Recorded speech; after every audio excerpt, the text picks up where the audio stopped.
Merci beaucoup, monsieur le modérateur. Je félicite les grands experts qui sont devant nous. Je rappelle que je suis un ancien ministre de l'administration du territoire, de la décentralisation et du développement local. Et je suis aussi ancien maire d'une commune périphérique de la République centrafricaine, une commune d'élevage. Et cette question m'interpelle. Et ce que les professeurs ont développé, c'est vrai, parce que les constats que nous faisons, les gouvernements, surtout pour mon pays, hein, je ne parle pas des autres pays parce que j'ai très peu voyagé. Hein.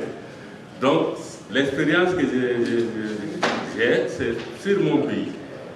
Le pays étant tellement vaste, comme l'a démontré le ministre d'État, 623 000 km² avec à peine 5 millions d'habitants, une densité donc très faible, moins de 10 habitants au kilomètre carré.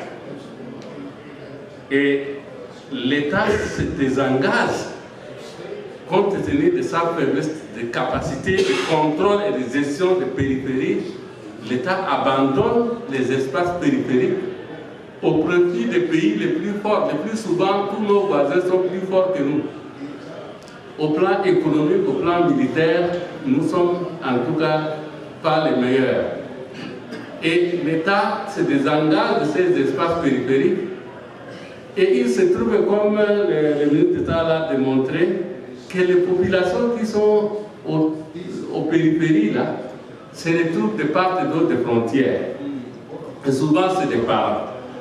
Et ça fait que les autorités locales, les maires, les chefs de village, rentrent en complicité avec leurs frères de l'autre côté pour leur vendre des terres chez eux, leur octroyer des papiers administratifs, des actes de naissance, pour qu'ils deviennent les citoyens de notre pays. Et la plupart des occupants de ces périphéries sont des binationaux. C'est des binationaux, ils sont en même temps tchadiens centrafricains, camerounais centrafricains.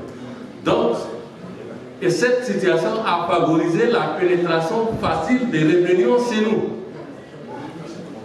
Conjugué avec le phénomène de la transhumance que l'autre a parlé, la transhumance transfrontalière. Donc, les mouvements de bétail transfrontalier qui entre la République centrafricaine et le Tchad est l'un des mouvements les plus importants au monde, où en 3 mois, on a 3 millions de bétail qui passent entre ces deux frontières. Vous voyez? Et le contrôle est difficile. Les voies de communication n'existent pas. Ces voies sont tracées par les éleveurs transhumants. Ce sont les couloirs de transhumance qui deviennent des voies de communication entre ces pays. Et ces voies de communication sont contrôlées par les groupes armés, par les éleveurs armés, par les transhumants armés. Et il y a une militarisation très forte de cette transhumance transfrontalière. Et ça rend donc les États, c'est-à-dire que les autorités locales, très faibles et même vulnérables, parce que quand vous vous opposez à ces phénomènes, vous êtes exposé à la mort. Moi, on a tué mon père comme ça, à cause du fait qu'il s'opposait à l'entrée des gens en armes dans sa commune.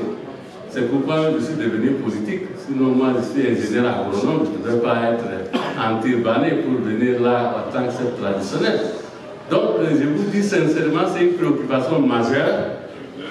Et ça fait également, ça fait que les pays les plus forts tentent de voler notre territoire, les espaces périphériques, et même certains de nos villages sont devenus camerounais.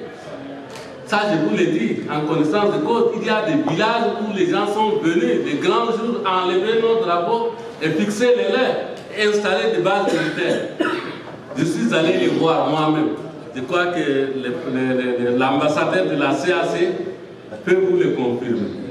Dans notre pays même, nous sommes passés, on a présenté les papiers pour traverser. Les villages que nous avions, nos chefs ont été transformés en chefs de village camerounais. Voyez un peu la réalité, alors que nous aimons bien le peuple camerounais, mais le gouvernement camerounais nous agresse. Merci beaucoup. Merci beaucoup. Merci beaucoup. Le voisin, vous avez massivement